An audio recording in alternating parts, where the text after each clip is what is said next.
Bonjour à tous, soyez les bienvenus sur le site de l'église évangélique de Chanteloup-les-Vignes. J'espère que vous allez bien, j'espère que la semaine s'est bien passée et aujourd'hui c'est encore un jour où nous voulons célébrer notre Dieu, nous voulons l'adorer, nous voulons vraiment lui apporter toute la reconnaissance qui lui revient. C'est vrai, les jours se succèdent, les jours passent, mais chaque jour avec Dieu, c'est un jour spécial.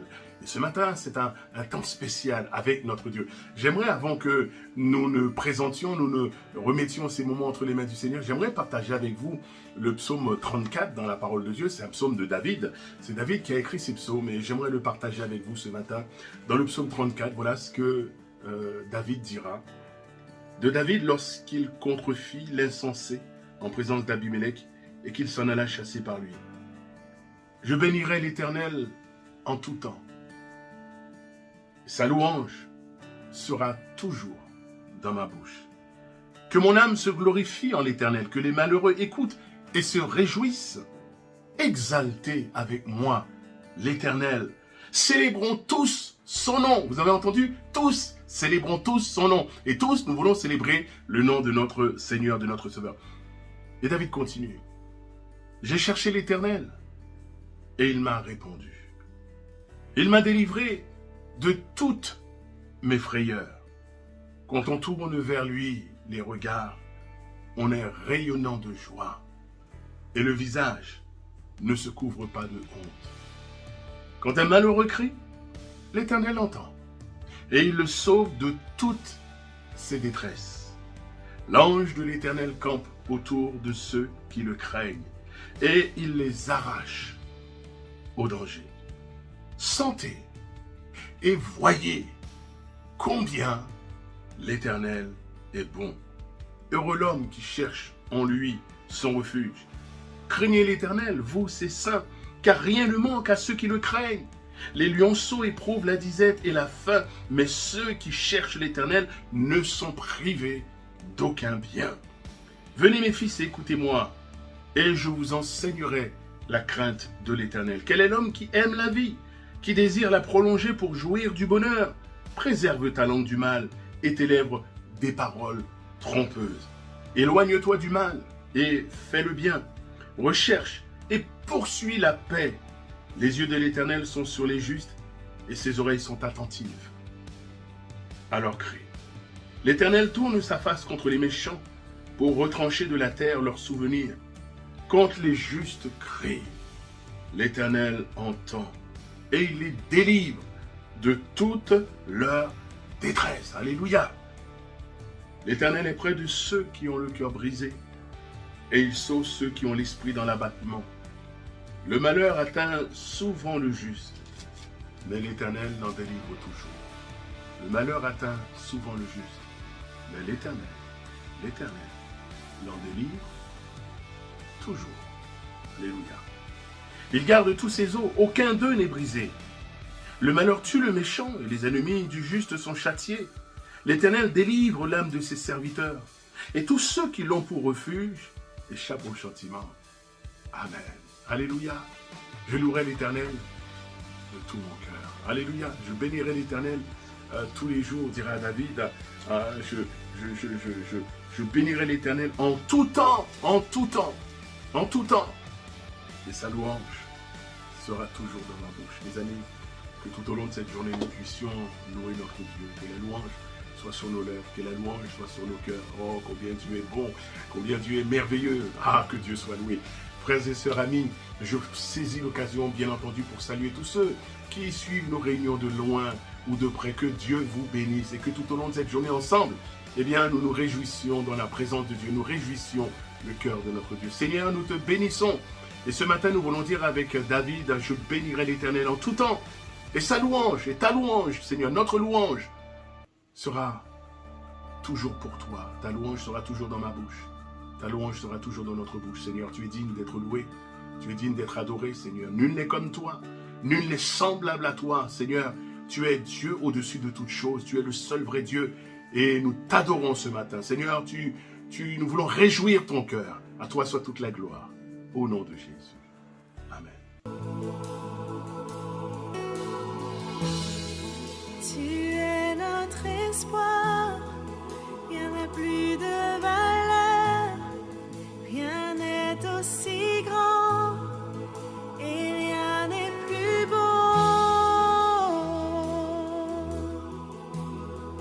que ta présence.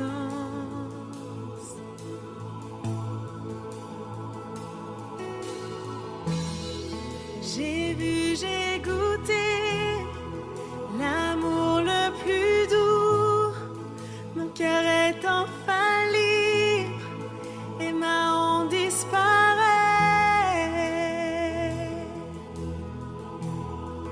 Dans ta présence,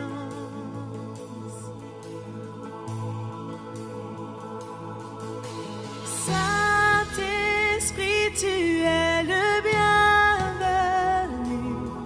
Que ta présence vienne inonder ce lieu. Seigneur, nos cœurs soupirent après ta gloire. Oh, viens nous saisir par ta présence, oh Dieu.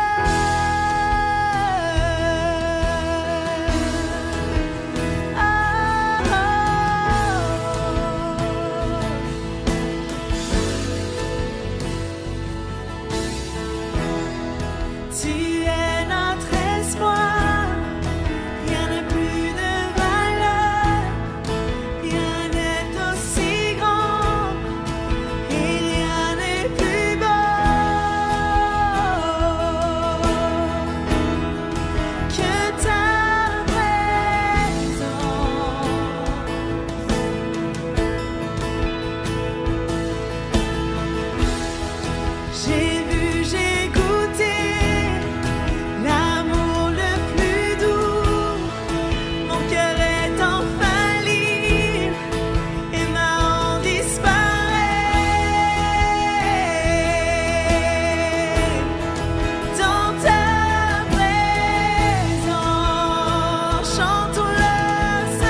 la joie quand le soleil m'inonde.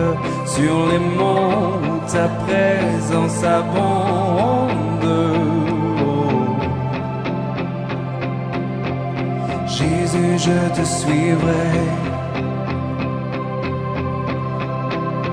Dans la peine quand mon âme sombre, dans la vallée du deuil et de l'ombre. Oh. Jésus, je te suivrai. Car tu es mort pour moi.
Tu viens à moi. Tu es ma force incomparable, incomparable. Tu viens à moi. Tu es ma force. Tu es incomparable. Incomparable, incomparable.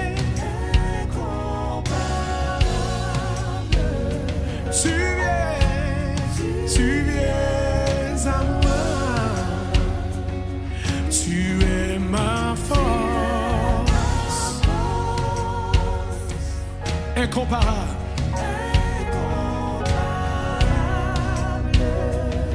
Incomparable.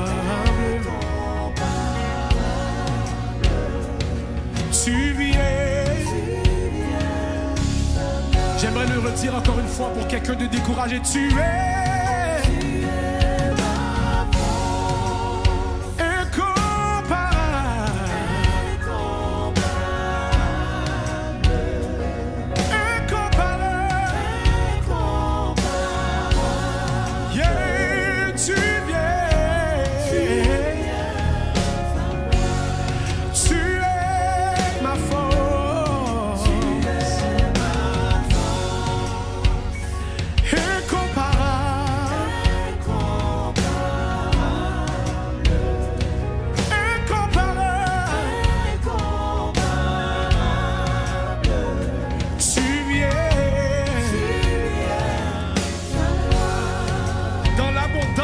De ta grâce, tout le monde ensemble. Dans l'abondance de et par la puissance. Qu'est-ce que notre Dieu fait? Tu me relèves.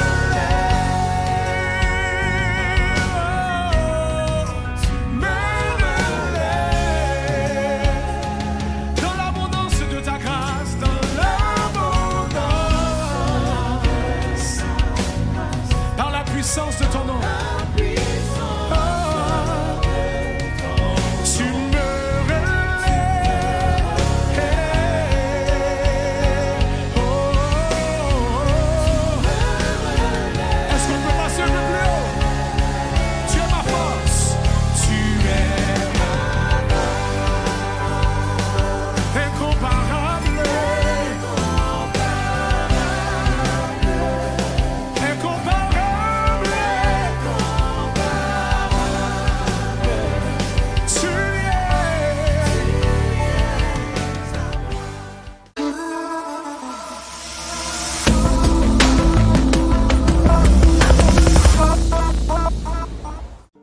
Voilà, c'est le moment ensemble où nous allons partager le saint repas du Seigneur. Et nous voulons vraiment, eh bien, ce matin encore, dire toute notre reconnaissance, toute notre gratitude à ce Dieu si extraordinaire, ce Dieu si merveilleux. Et vraiment, Dieu est un Dieu incomparable.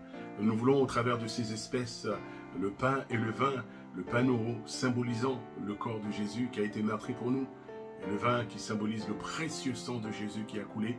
Nous avons préparé donc ces deux espèces à la maison et ensemble nous allons partager le repas. Nous allons partager ce pain, ce vin en souvenir de ce que Christ a accompli pour nous. Et j'aimerais lire avec vous ce passage dans la première épître de l'apôtre Jean. Et voilà ce que l'apôtre Jean dira au chapitre 4 au verset 9. 1 Jean chapitre 4 verset 9. Et voilà ce que l'apôtre Jean dira. L'amour de Dieu a été manifesté envers nous en ce que Dieu a envoyé son Fils unique dans le monde, afin que nous vivions par lui. Et cet amour consiste non point en ce que nous avons aimé Dieu, mais en ce qu'il nous a aimés et a envoyé son Fils comme victime expiatoire pour nos péchés. Amen. Alléluia. C'est Dieu qui nous a aimés le premier. C'est Dieu qui nous a aimés. Ce matin, en retour, nous voulons lui dire, Seigneur Père, merci d'avoir envoyé ton Fils, qui a été cette victime et qui a expié nos fautes, qui a expié nos péchés. Nous te louons et nous te rendons grâce. Alléluia. Tendre Père Céleste, nous ne te remercierons jamais, c'est vrai, pour un si grand amour, pour une œuvre si extraordinaire. Pour nous, Seigneur, pour chacun d'entre nous, tu as donné Jésus. Merci pour le salut que nous avons trouvé, Seigneur, dans ton Fils Jésus-Christ. Merci de ce qu'il a supporté, notre condamnation, ma condamnation, la condamnation de chacun d'entre nous. Merci, Seigneur, parce qu'il a porté nos péchés à la croix et que par lui nous sommes sauvés, Seigneur. Nous avons été réconciliés avec Dieu et nous sommes devenus enfants de Dieu par la foi en Jésus-Christ. À toi soit toute la gloire ce matin, Père, au nom puissant de Jésus-Christ, ton Fils. Amen. Il est exalté, le roi est au-dessus des cieux. Je veux le louer, il est élevé, à jamais exalté, et je loue son nom ensemble. Il est exalté, le roi est au-dessus des cieux. Je veux le louer, il est élevé, à jamais exalté, et je loue son saint nom. Oh, il est Seigneur, sa vérité régnera. Tout l'univers se réjouit dans son saint nom. Il est exalté, le roi est au-dessus des cieux. Chantons ensemble.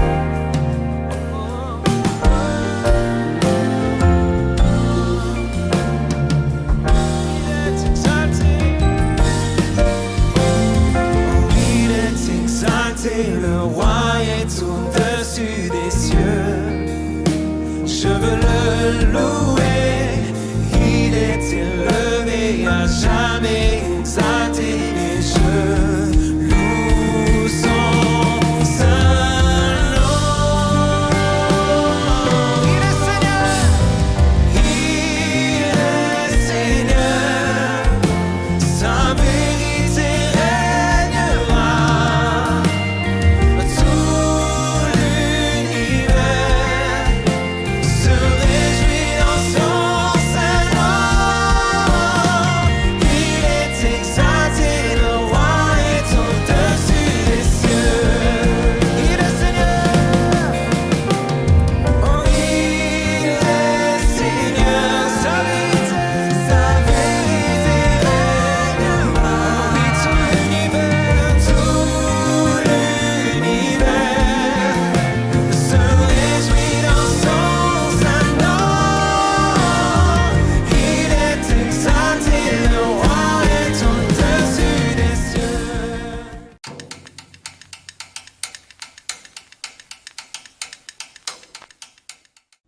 Voilà mes amis, frères et sœurs, sans plus tarder, nous allons ensemble ouvrir le Saint-Livre et nous mettre à l'écoute justement de la parole de Dieu à un moment si doux à nos cœurs. C'est notre frère ce matin, notre frère le pasteur Philippe Leperru, qui va ce matin ouvrir pour nous le Saint-Livre et qui va nous apporter le conseil de Dieu. Donc c'est la continuité sur l'étude sur les rois. Et ce matin, eh bien, il va nous parler du roi Amazias. Alors que nos cœurs soient grands ouverts et que nous puissions ce matin encore recevoir ce que Dieu veut nous communiquer. À Dieu vraiment soit toute la gloire. Seigneur, merci pour ta parole et ce matin encore, nous croyons que tu vas parler à nos cœurs. Donne-nous un cœur attentif, Seigneur. Donne-nous un cœur, mon Dieu, qui soit comme cette bonne terre, qu'elle reçoive ta parole, afin que ta parole puisse encore s'ancrer en nous, s'ancrer dans nos vies et porter du fruit, Seigneur, pour la gloire de ton nom. Tu bénis ton serviteur, l'instrument que tu as choisi. Seigneur, qu'au travers de lui encore, ton esprit soit à l'œuvre et puisse visiter chacun d'entre nous, au nom puissant de Jésus. Amen. Chers amis, chers frères et sœurs, bonjour. Nous allons aujourd'hui continuer la série d'études que nous avons commencée il y a quelques semaines à propos de ces rois qui ont régné sur le royaume de Juda en servant Dieu d'une manière imparfaite. Nous allons nous intéresser ce matin à un roi du nom d'Amatsya. Amatsya signifie la force de Yahvé ou Yahvé fortifie. Amatsya était le fils du roi précédent. À l'époque, les rois se succédaient de père en fils, comme cela se fait très souvent. Il faut savoir que chez les Hébreux, le nom avait une bien plus grande importance que chez nous dans nos sociétés modernes. Aujourd'hui, en général, on se fait plaisir en donnant tel ou tel prénom à son enfant. Parfois, on s'inspire de l'actualité ou de l'un de ses héros préférés et on affuble alors l'enfant qui soi-disant n'a rien demandé, bien évidemment, de ce prénom qui nous rappelle quelque chose. Dans la Bible, il n'en était pas de même. Le prénom avait une véritable signification, disons même une signification d'ordre spirituel. Il pouvait être le reflet d'une expérience vécue, comme dans le cas du célèbre Yabetz, que ses parents ont appelé Yabetz, qui signifie douleur, parce que sa mère avait vécu une souffrance dont d'ailleurs nous ignorons la nature exacte. Parfois, on donnait un prénom pour exprimer un souhait. Par exemple, de connaître le repos après un dur labeur. C'est comme cela que Noé a reçu son prénom, qui signifie repos. Amatsya a donc démarré dans la vie avec un prénom qui était un encouragement à compter sur la force de Dieu. Nous allons donc parler ce matin de ce roi Amatsya, et je dirais, Amatsya a été le roi qui a servi Dieu, mais sans enthousiasme. Dans 2 Chroniques, chapitre 25, versets 1 et 2, nous lisons ceci. Amatsya devint roi à l'âge de 25 ans. Il régna 29 ans à Jérusalem. Le nom de sa mère était Yehoadan, elle était de Jérusalem. Amatsya fit ce qui convenait au Seigneur, mais toutefois pas d'un cœur entier. Arrêtons-nous un instant sur ce texte très explicite qui nous dit qu'Amatsya fit ce qui convenait au Seigneur, non pas toutefois d'un cœur entier. Pour mieux comprendre ce que signifie servir Dieu, non pas toutefois d'un cœur entier, nous devons consulter d'autres traductions françaises de la Bible et voir comment elles traduisent ce verset.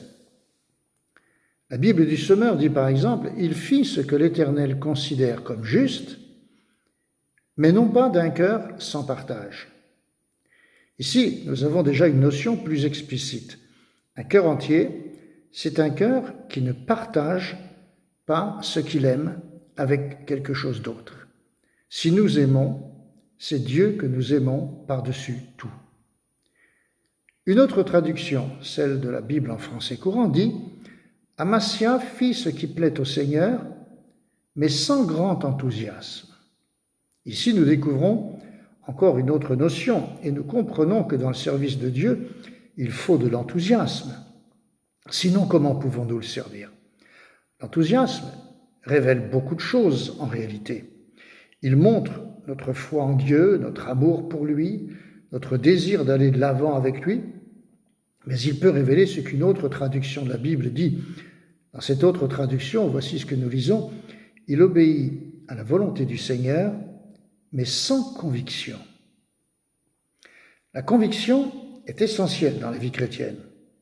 C'est elle qui démontre notre foi. En fait, la conviction, c'est la foi devenue ferme et solide avec le temps, les expériences et par-dessus tout la fidélité à Dieu. La conviction, c'est ce qui nous fait avancer, ce qui nous promet de tenir dans les temps difficiles. Ainsi donc, ce qui compte dans le service, c'est d'avoir l'enthousiasme et la conviction. Or, le roi Amatsya n'avait ni l'un ni l'autre. En quelque sorte, on dirait aujourd'hui d'un tel homme, on dirait qu'il va au culte, à l'église, parce que c'est dimanche, même s'il n'en a pas toujours vraiment envie. Il lit la Bible de temps en temps parce qu'il sait quand même que c'est la nourriture spirituelle de l'enfant de Dieu. Mais il ne s'y arrête pas vraiment. Il donne un peu à l'offrande de temps en temps et il participe à une activité de l'Église éventuellement, mais sans enthousiasme, sans conviction. En d'autres termes, le cœur n'y était pas. Le problème d'une telle vie, c'est qu'elle est dénuée de force. Un tel homme, une telle femme, on pourrait dire de lui ou d'elle qu'il garde la forme extérieure de la piété, mais en renie la puissance, comme l'a écrit l'apôtre Paul à Timothée. De telles personnes sont capables de vibrer pour certaines choses, mais pas pour Dieu. Elles peuvent vibrer pour certains plaisirs de la terre, mais pas pour Dieu. Le problème de telles personnes aussi, c'est que la conséquence de ce manque d'enthousiasme et de conviction ne se voit pas tout de suite. Le plus curieux dans la vie d'Amatzia, c'est que le roi s'est même rendu capable de belles actions. Le fait de ne pas être entièrement à Dieu n'empêche pas de faire de bonnes actions. Plus loin, nous lisons par exemple qu'Amatzia a voulu partir en guerre contre des tribus païennes qui habitaient à côté du pays d'Israël. Dieu lui a alors parlé par l'intermédiaire d'un prophète pour lui dire de ne pas s'allier au royaume d'Israël, le royaume du Nord. Amatzia était roi dans le royaume du Sud, le royaume de Juda, parce que des années auparavant, des centaines d'années auparavant, les deux royaumes, le royaume d'Israël, qu'avait connu David, Salomon, était entier. Mais à la mort de Salomon, le royaume s'est divisé en deux. Au nord, le royaume d'Israël, au sud, le royaume de Juda. Donc, le roi d'Israël, au nord, ne marchait pas avec Dieu. C'est pourquoi le prophète est venu voir le roi Amatzia et lui a dit de ne pas s'allier avec lui. Et le roi Amatzia, aussi surprenant que cela puisse nous paraître, a obéi au prophète qui lui parlait de la part de Dieu.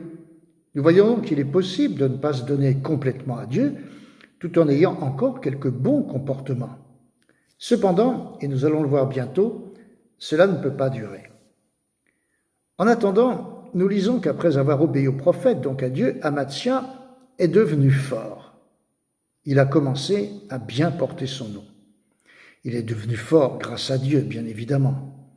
Il n'est pas dit ici explicitement que c'est Dieu qui l'a rendu fort, mais on peut le supposer dans la mesure où le roi a écouté la voix de Dieu par l'intermédiaire du prophète et qu'il a suivi les instructions qu'il avait reçues de Dieu en cette occasion. On peut ainsi dire que pour une fois, Amatzia portait bien son nom, car rappelez-vous, Amatzia veut dire force de Dieu ou Dieu fortifie. Nous aussi, soit dit en passant, nous devons être dignes du nom que nous portons puisque nous sommes ses enfants. Le mot chrétien vient en effet du nom de Christ. Si nous disons que nous sommes enfants de Dieu ou que nous sommes chrétiens, nous devons bien porter le nom de notre Dieu. Ainsi donc, Amatzia a commencé à se fortifier, à prendre courage, afin de pouvoir partir au combat contre les enfants de Séhir, ses voisins. Le roi et son armée ont remporté d'ailleurs une grande victoire à cette occasion. Nous lisons au verset 11, « Amatzia devint fort, il conduisit son peuple, et il alla dans la vallée de Séhir et bâtit 10 000 hommes des fils de Séhir. » Ainsi donc, Amatzia a remporté une grande victoire. Quand Dieu nous rend forts, c'est toujours pour que nous puissions remporter de grandes victoires pour lui. Dieu veut que nous soyons des croyants forts. L'apôtre Paul a dit un jour « Je peux tout par celui qui me fortifie ». C'est la volonté de Dieu que nous remportions victoire sur victoire en nous appuyant sur lui et en faisant sa volonté. Mais voyez-vous, il y a ici une grande leçon spirituelle. Les lendemains de victoire sont souvent les moments les plus difficiles à gérer. Vous souvenez-vous de ce que nous avions vu il y a quelques semaines quand nous avons étudié les leçons à tirer de la vie du roi Ézéchias. Nous avons vu alors que lorsque le roi Ézéchias est tombé malade, gravement malade, il avait, semble-t-il, un ulcère malin. Lorsque le roi Ézéchias est tombé malade et qu'il a su par le prophète Ésaïe qu'il devait se préparer à mourir, il a supplié Dieu de le guérir, rappelez-vous, et Dieu a écouté sa prière et il lui a accordé 15 ans de plus à vivre. Mais quand le roi Ézéchias, quelque temps plus tard, a reçu la visite des envoyés du roi de Babylone, qui avaient entendu parler de sa merveilleuse guérison, le roi Ézéchias a reçu ces envoyés et au lieu de leur parler de ce que ce Dieu extraordinaire, le Dieu d'Israël et de Juda, avait accompli en sa faveur, à savoir qu'il l'avait relevé d'une maladie qui devait logiquement et naturellement le conduire à la mort, au lieu de parler de sa guérison, au lieu, comme nous dirions aujourd'hui, de rendre témoignage de la grâce, de l'amour et de la puissance de Dieu, le roi Ézéchias n'a pensé qu'à leur montrer ses richesses, les richesses de son palais, au lieu de leur parler de Dieu.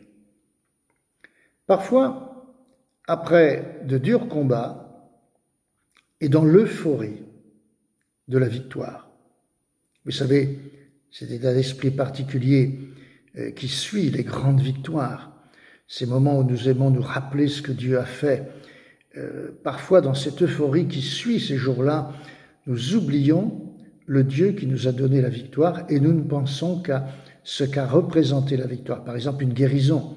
Et nous profitons de cette nouvelle santé que nous avons retrouvée, où Dieu nous a accordé un bienfait d'ordre matériel et nous jouissons de ce bien matériel en oubliant le Dieu qui nous a permis de l'acquérir.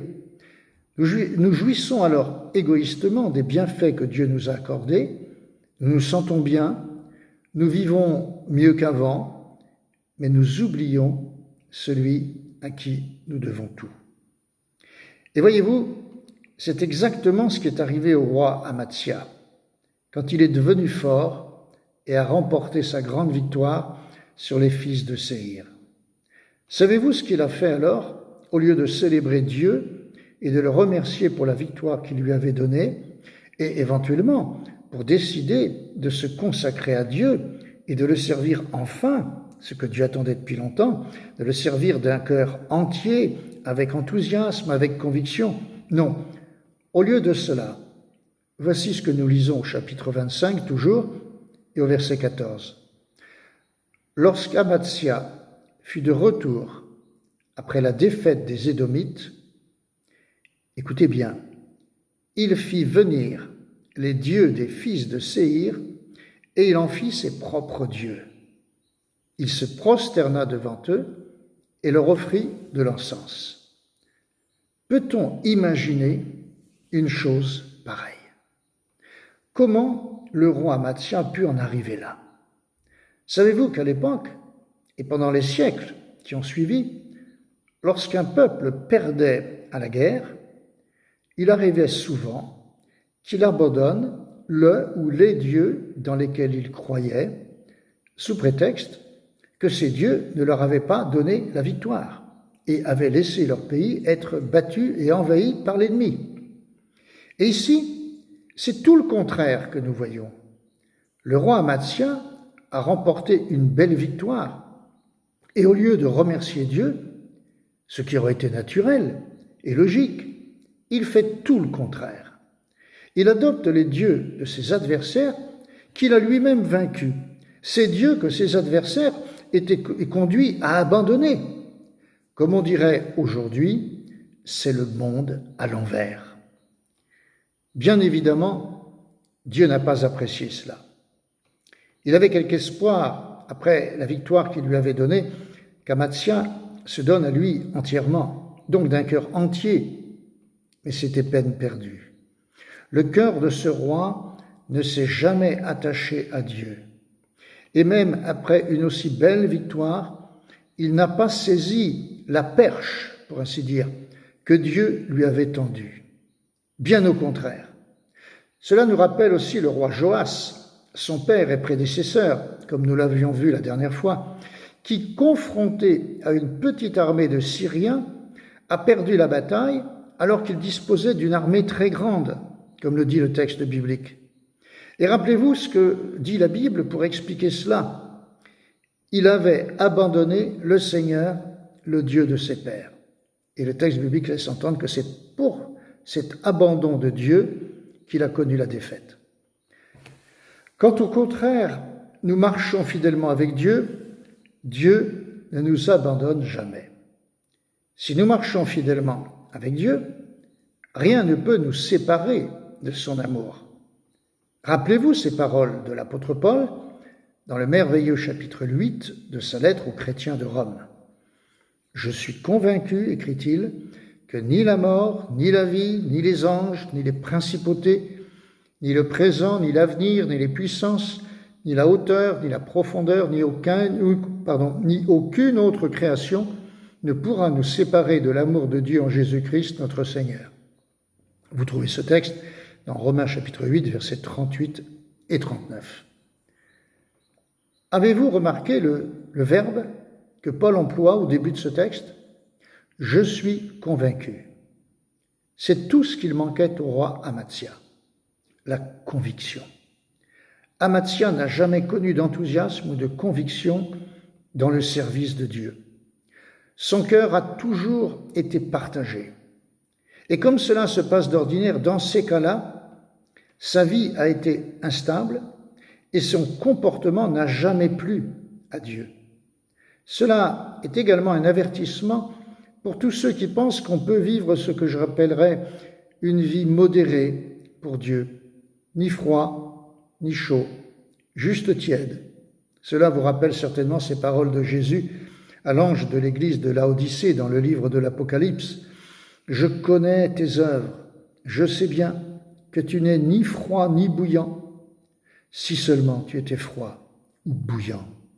Ainsi, parce que tu es tiède et que tu n'es ni froid ni bouillant, je vais te vomir de ma bouche, parce que tu dis, je suis riche, je suis devenu riche, je n'ai besoin de rien, sans savoir que toi-même, tu es misérable, pitoyable, pauvre, aveugle et nu. » Ce texte se trouve dans l'Apocalypse au chapitre 3, versets 15 à 17. Amathia était comme cela. Il n'était ni froid ni bouillant. Toute sa vie, il a accordé à Dieu une place limitée, une influence toute relative sur sa vie, sur ses sentiments, ses décisions, son mode de vie, son comportement. Et le jour où il est devenu plus fort, où il a remporté la victoire sur ses ennemis, il s'est peut-être dit tout simplement que finalement, en vivant comme cela, on pouvait s'en sortir. En quelque sorte, il donnait à Dieu certaines choses et gardait les autres pour lui. Si l'on ne veut pas vivre une vie faite d'une consécration authentique et vigilante, on fait des compromis. On ouvre la porte à des influences extérieures et on risque à tout moment l'accident. Le roi Amathia est donc allé de désillusion en désillusion. La suite et la fin du récit de sa vie nous montrent ce qui arrive quand on s'éloigne du Seigneur. Le roi Amathia a voulu rencontrer le roi voisin, ce roi dont nous parlions tout à l'heure, le roi du royaume d'Israël au nord, pour discuter. Mais la Bible nous révèle que Dieu ne voulait pas qu'Amathia parte en guerre avec ce roi, parce que ce roi ne marchait pas avec Dieu. On peut imaginer qu'Amathia a voulu parler avec lui parce qu'il était devenu comme lui, éloigné de Dieu, malgré la victoire récente. Mais le roi d'Israël a refusé de le rencontrer. Qui sait pourquoi? Et cela s'est terminé par une guerre entre les deux rois. Au cours de cette guerre, Amathia a été fait prisonnier, puis ramené à Jérusalem, où le roi vainqueur a commis un pillage. Et pour finir, le roi Amathia a péri, victime d'une conspiration de ses propres partisans. Encore une fois, nous lisons ces paroles qui résonnent comme une sentence biblique. Dès lors qu'Amathia se fut écarté du Seigneur, on forma contre lui une conspiration. Verset 27. Ce n'est pas que Dieu veuille notre malheur, car ce n'est jamais ce qu'il recherche. Mais quand nous nous éloignons de lui, c'est plutôt le fait que lorsque nous marchons avec Dieu, s'il nous arrive des difficultés ou même de grandes épreuves, Dieu est avec nous. Dieu marche avec nous et nous accompagne pendant notre périple. Et bien évidemment, quand nous nous éloignons de lui, il ne nous accorde pas forcément sa protection et son aide. Rappelez-vous ces autres paroles de l'apôtre Paul, qui ne sont vraies que lorsqu'on marche avec Dieu. Aucune épreuve ne vous est survenue qui n'ait été humaine, car Dieu est digne de confiance. Il ne permettra pas que vous soyez mis à l'épreuve au-delà de vos forces. Avec l'épreuve, il ménagera aussi une issue pour que vous puissiez la supporter. 1 Corinthiens 10, 13. Toutes les promesses de Dieu sont authentiques et vraies. Et elles se réalisent dans la vie de l'enfant de Dieu, aussi longtemps que ce dernier marche fidèlement avec Dieu. C'est la grande leçon qu'Amatzia n'a pas comprise, tout simplement parce qu'il avait mal commencé. Il n'avait pas donné sa vie entièrement à Dieu. Il avait toujours voulu garder quelque chose pour lui, oubliant que dans un tel cas, il ne pourrait pas compter entièrement et sérieusement sur Dieu. Frères et sœurs, Dieu est bon et fidèle. Il veut nous faire du bien, pourvoir à tous nos besoins, nous accompagner dans toutes nos difficultés, nous offrir constamment un moyen de sortir victorieux de nos épreuves. Faisons-lui confiance et marchons avec lui d'une manière digne de l'appel que nous avons reçu. Que Dieu vous bénisse en cette belle journée de dimanche. Amen.